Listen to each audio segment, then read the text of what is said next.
Saudações, colegas e docentes. Chamo-me Sharon de Guilhermina, do Instituto Superior de Comunicação e Imagem de Moçambique. Nesta apresentação, eu pretendo falar sobre os ativos tangíveis e intangíveis.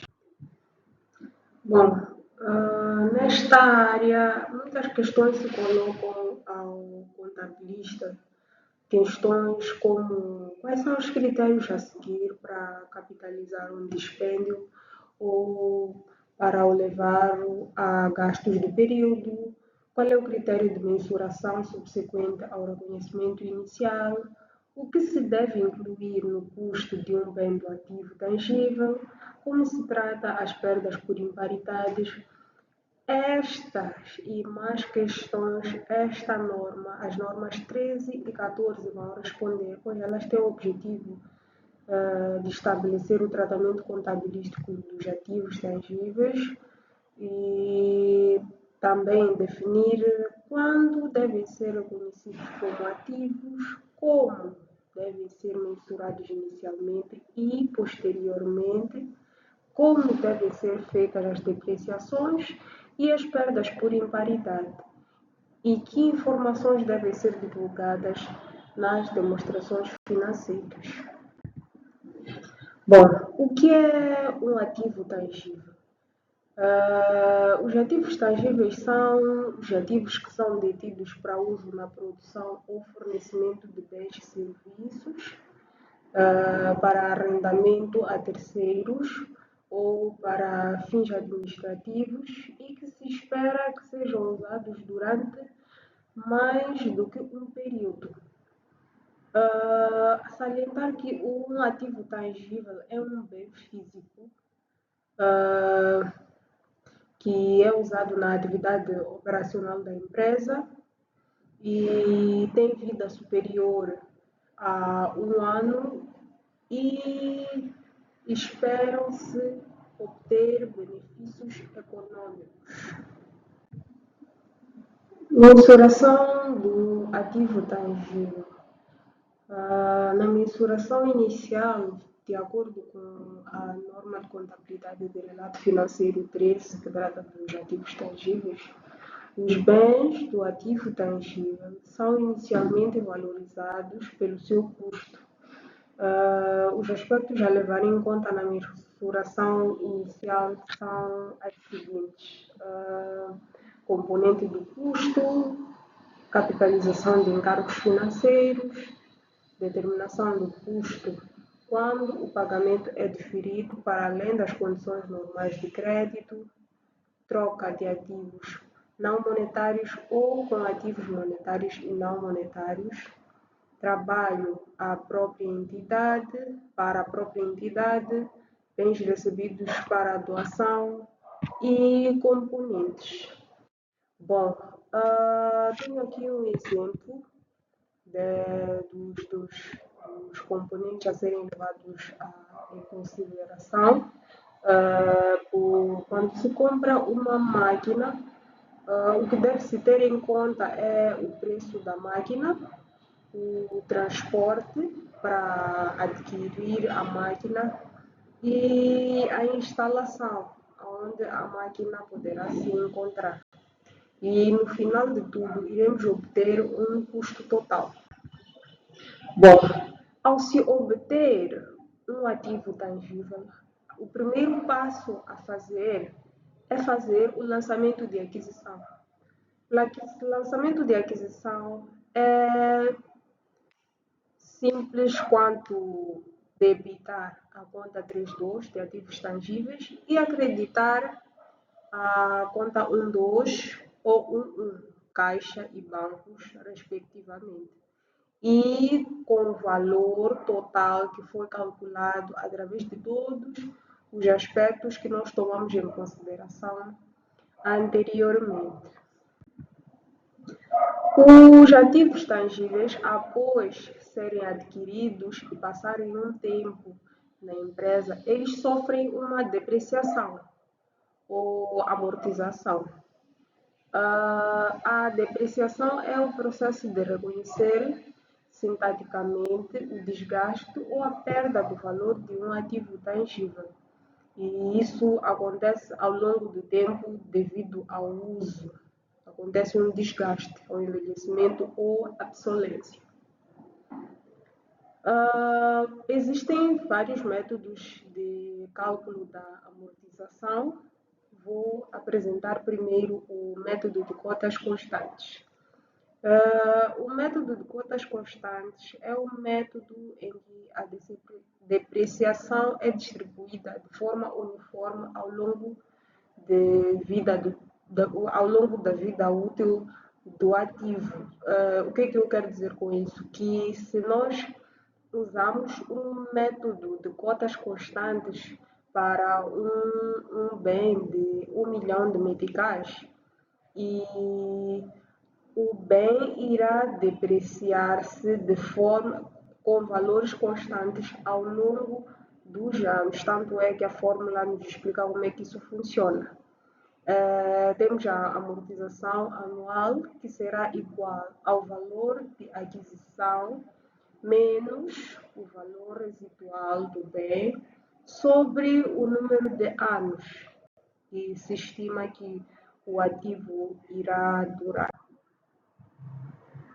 Trago aqui um exercício prático da empresa docente que dá muitas fichas, onde se adquiriu uma viatura para uso na empresa com valor correspondente a 180 mil meticais. Essa viatura foi estimada a 5 anos de vida útil e o valor residual é de 40 mil meticais. Bom, como a fórmula nos indicou anteriormente, nós temos a amortização acumulada correspondente a 180 mil meticais, que corresponde ao valor de aquisição do bem, menos 40 mil meticais, que é o valor residual do bem, sobre 5, que é o número de anos de vida útil do bem. Bom, ao fazermos a diferença entre 180 mil meticais menos 40 mil meticais, obtivemos o valor de 140 mil meticais e dividimos por 5. O resultado é 28 mil meticais. O que isso quer dizer? Quer dizer que anualmente o bem vai amortizar o valor de 28 mil meticais. No ano 1, amortiza 28 mil meticais. No ano 2, irá amortizar mais 28 mil meticais, que irá somar 58 mil meticais. E o processo se repete até o último ano de vida útil deste bem. Além do método de cotas constantes, temos também outro método que é o método de desgaste funcional. Bom, este é um método de depreciação em que o valor do ativo é reduzido com base na sua produção ou pelo número de quilômetros que, no caso de uma viatura, pode percorrer, ou pela medida de atividades ao invés de anos, como funciona no método de cota constante.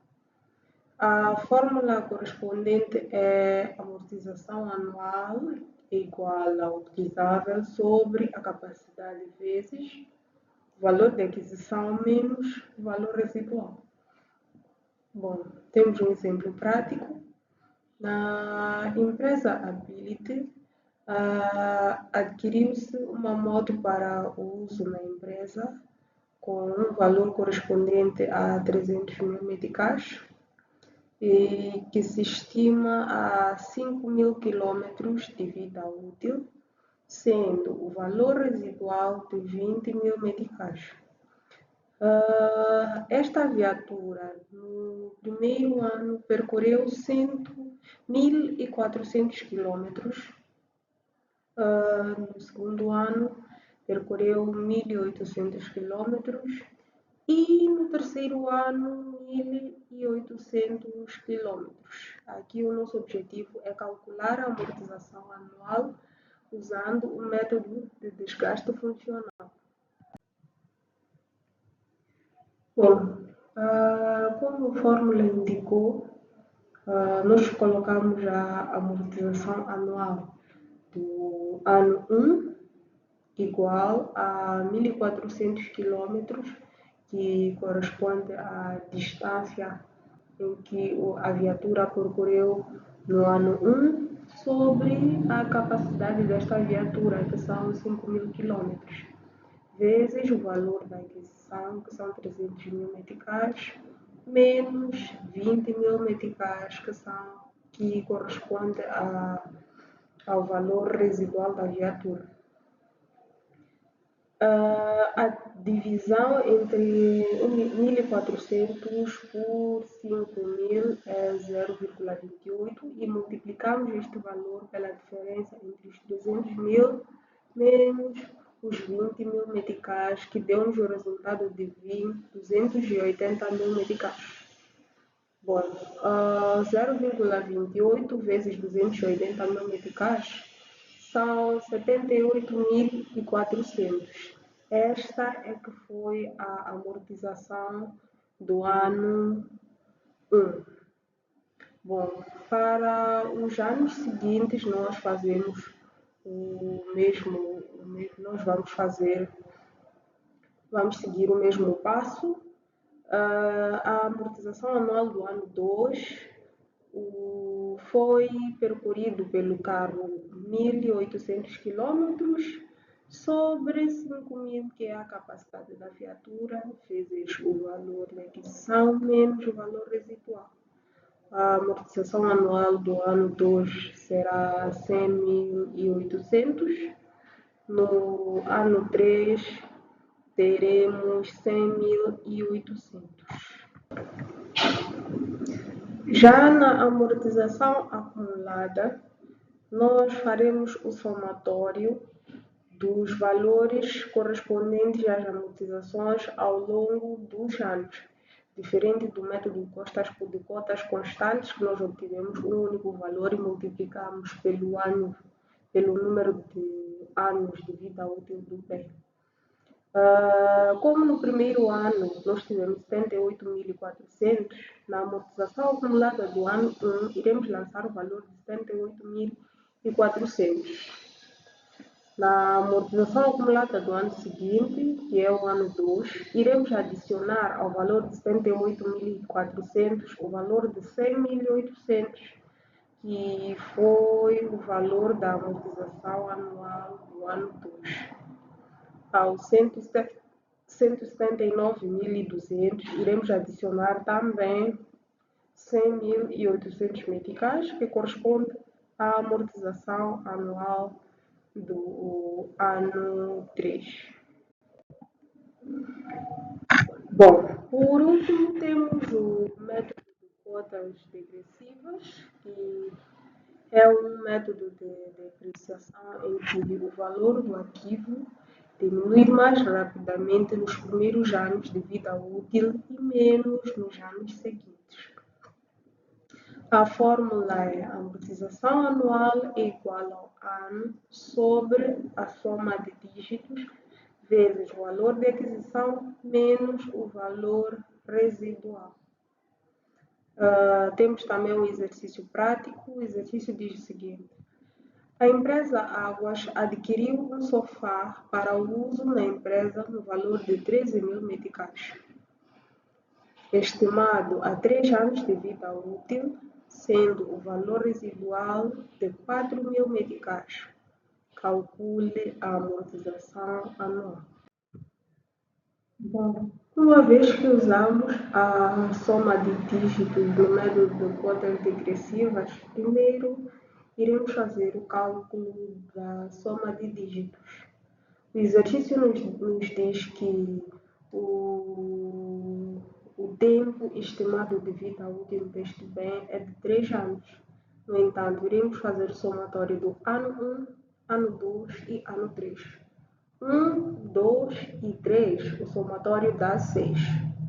No entanto, o exercício fica da seguinte forma: será a amortização anual do ano 1 será igual a 3, que é o número de anos de vida útil deste bem, sobre a soma de dígitos que acabamos de calcular, que é igual a 6, vezes o valor de aquisição correspondente ao valor de 13.000 meticais, menos o valor residual, que é de 4.000 meticais.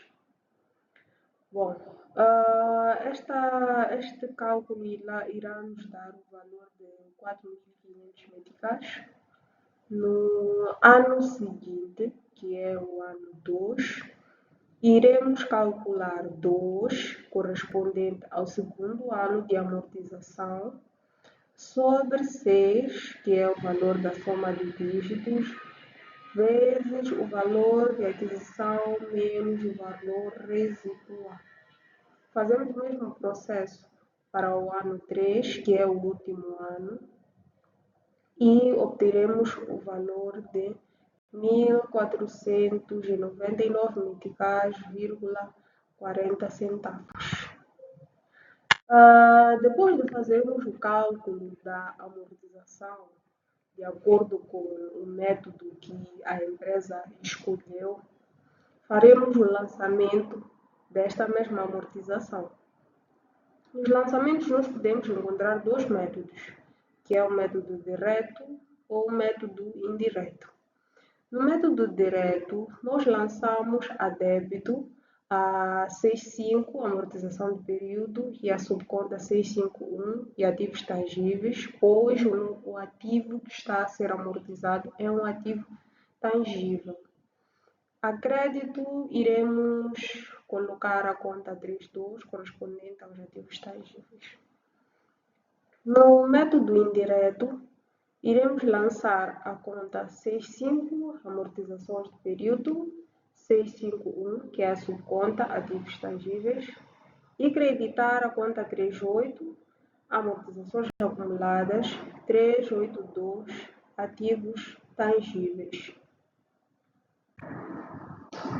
Bom, para além da amortização, o bem também pode ser reavaliado.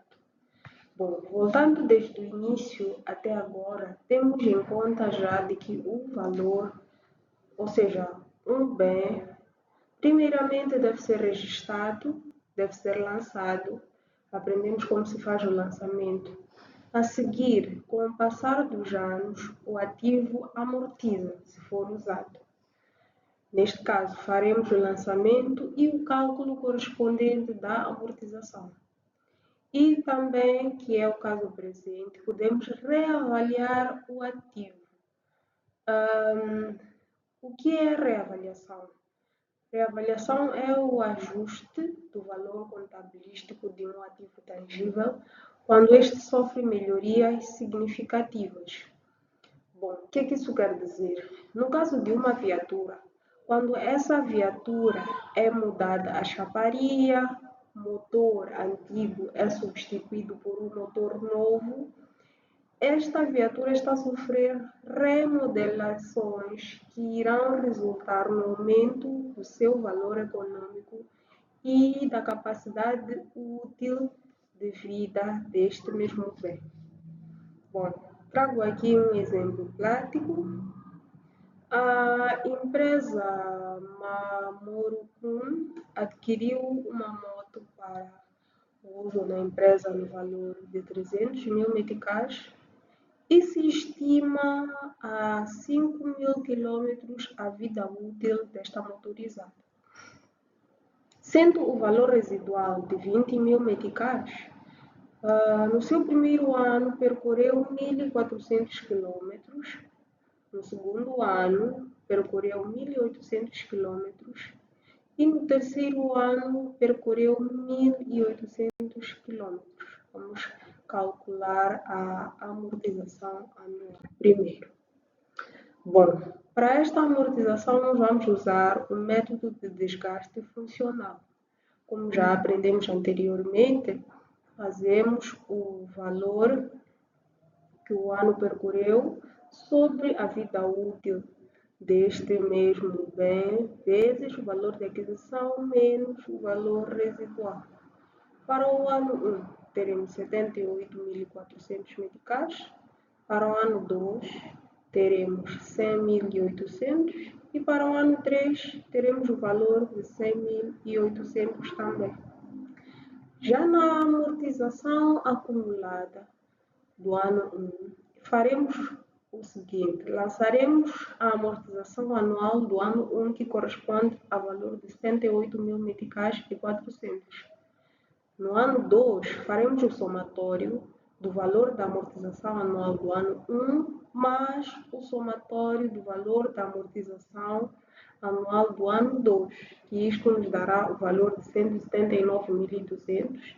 E no ano 3 faremos o mesmo passo. Bom, ainda no método de desgaste funcional, ao calcularmos aqui, podemos perceber de que este bem foi reavaliado passado 2 anos e com o coeficiente de avaliação de 8%. Então, já que obtemos todos esses dados, vamos fazer o cálculo da reavaliação do ativo. Bom, segundo a fórmula, temos aqui os valores correspondentes a essa amortização, que foi a diferença, vezes 8%, que é o coeficiente de reavaliação. Este cálculo irá nos dar o valor de 24.000 meticais e a seguir fazemos o mesmo cálculo para o ano seguinte e irá nos dar o valor de 14.336 meticais. Bom, faremos o lançamento deste cálculo, que iremos debitar a conta 32, ativos tangíveis, pelo valor de 24.000 meticais, e iremos creditar a conta 56, excedentes de revalorização, e a conta 561, que é de revalorizações legais. Bom, o cálculo anterior foi para o ano 2, agora faremos o ano 1, quis dizer, agora faremos o lançamento correspondente ao ano 2 da regularização da amortização acumulada. A débito teremos a 56, excedentes de revalorização, e a crédito teremos, quis dizer, a débito a 56, excedentes de revalorização, a subconta 56, revalorizações legais, e iremos creditar a conta 38, amortizações acumuladas, e a conta 382, de ativos tangíveis. As duas contas no valor de 14.336 meticais. Bom, a seguir temos abate do ativo. O ativo ele pode ser abatido. O abate do ativo é o processo de retirada de um ativo tangível do balanço. Por que é que se retira um ativo tangível do balanço? Retira-se um ativo tangível do balanço quando este deixa de gerar benefícios econômicos futuros para a empresa, seja por venda, substituição, troca, obsolência, danificação irreversível, enfim, da vida útil deste mesmo bem. O abate pode ser com mais ou com menos valia. Diz-se que o abate foi com menos valia quando o valor contabilístico é maior em relação ao valor da troca ou venda. Bom, vamos colocar isso em prática. Vamos fazer aqui o lançamento de revalorização do valor de aquisição, que a débito vai acontecer 8, outros gastos e perdas, a subconta 683, perdas de investimento de capital, e a crédito a conta 32 de ativos tangíveis. Bom, Faremos a revalorização da amortização acumulada a seguir. Iremos debitar a conta 38 de amortizações acumuladas a 382 ativos tangíveis. Iremos creditar a conta 68 outros gastos e perdas, a conta 683 perdas de investimento de capital. A seguir, iremos fazer o registro da venda ou troca deste bem, que podemos colocar na conta 11, 12, 45, 32, dependendo do método de pagamento do mesmo. Pode ser a pronto pagamento ou pode ser fatura, após a data de aquisição do bem. E iremos creditar a conta 68, que é a conta de outros gastos e perdas, a 683, perdas de investimento de capital. Para finalizar com esta norma, irei falar sobre os ativos intangíveis. Dizer que um ativo intangível, de acordo com a norma de contabilidade de relato financeiro 14, o controle do ativo é descrito nesta norma como o poder que uma entidade tem de obter benefícios econômicos futuros do recurso e poder também restringir o acesso de terceiros a este mesmo bem. Ainda nesta norma, refere-se que geralmente este poder é dado por direitos legais. Na ausência destes direitos legais, será mais difícil demonstrar a existência de controle. Exemplos de controle que advêm de direitos legais são patentes de equipamentos e marcas.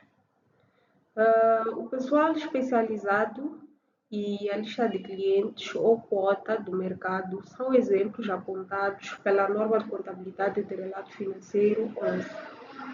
Com a situação de recursos intangíveis, mas que não são controlados, que são os empregados, que são livres para saírem da entidade, e os clientes que poderão também trocar de fornecedor.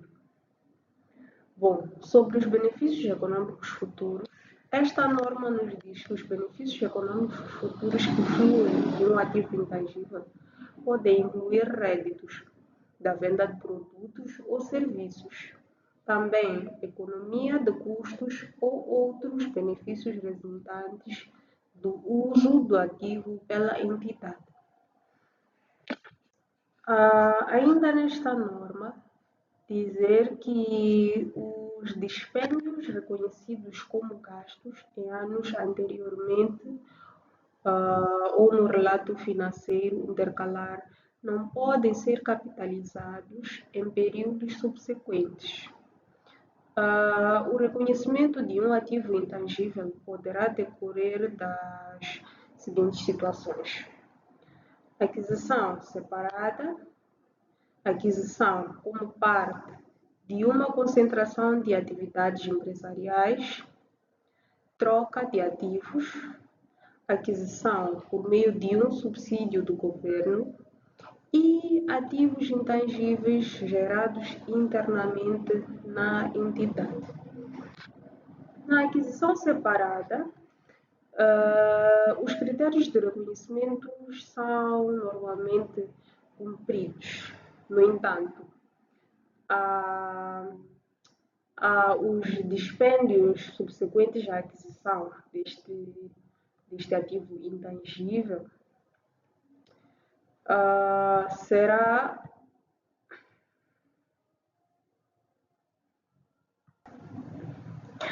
poderão não cumprir com os critérios de reconhecimento. Por exemplo, se a entidade adquiriu os trabalhos de pesquisas realizadas por outra entidade irá reconhecer como ativo intangível estes trabalhos adquiridos. No entanto, se prosseguir a pesquisa internamente, os gastos subsequentes na fase de pesquisa terão de ser reconhecidos como gastos daquele mesmo período.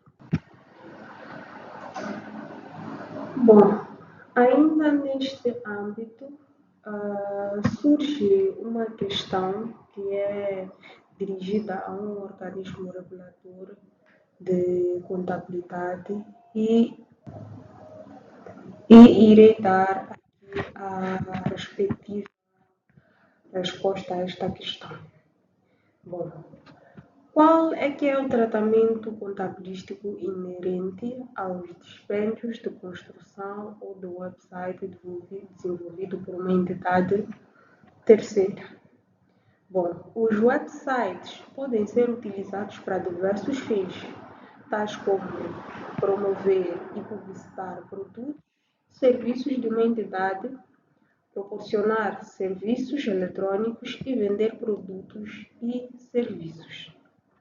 Se o objetivo do website for o de apenas promover e publicitar os produtos e serviços de uma entidade, o correspondente dispêndio deve ser reconhecido como gasto quando incorrido, uma vez que não é provável que flua para a entidade benefícios econômicos que ultrapassem o período contabilístico.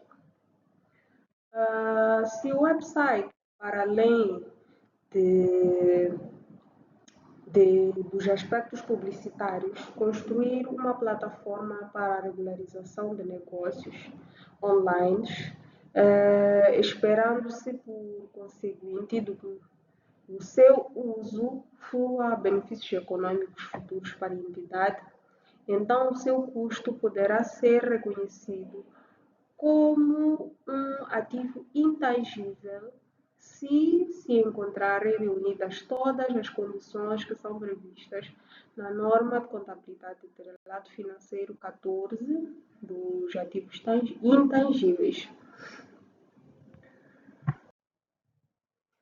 Bom, em suma, os ativos intangíveis são bens não físicos e identificáveis, controlados por uma entidade e que geram benefícios econômicos futuros. Bom, os ativos tangíveis e os ativos intangíveis, apesar das suas diferenças na forma física e na natureza, compartilham diversos princípios contabilísticos que são fundamentais, especialmente no que diz respeito ao reconhecimento, mensuração inicial e a amortização. Na troca dos ativos, os ativos intangíveis são recebidos e também reconhecidos uma vez que os critérios de reconhecimento são normalmente cumpridos. Quando uma entidade obter um ativo intangível por meio de um subsídio do governo, ou sem encargos ou com retribuição nominal, por exemplo, direitos de aterragem em aeroportos, licenças para operar estações de rádio ou de televisão, etc. Neste caso, devem-se reconhecer os ativos intangíveis.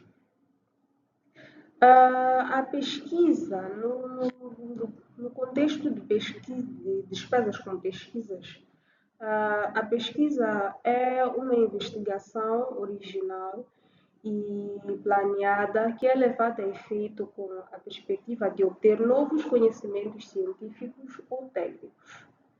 Bom, na fase de identificação, não existe qualquer descoberta, nem sabemos se algum dia irá existir. Por exemplo, quando fazemos a vacina contra o HIV/SIDA. Ainda não se sabe se realmente já existe e foi implementada e está a dar bons resultados. Por isso é que na fase de pesquisa não há mensuração. Assim, todas as despesas de investigação deverão ser levadas diretamente aos gastos de período, por não se encontrarem assegurados os benefícios econômicos futuros. Bom, com isto dou por encerrada a minha apresentação. Muito obrigada pela atenção dispensada.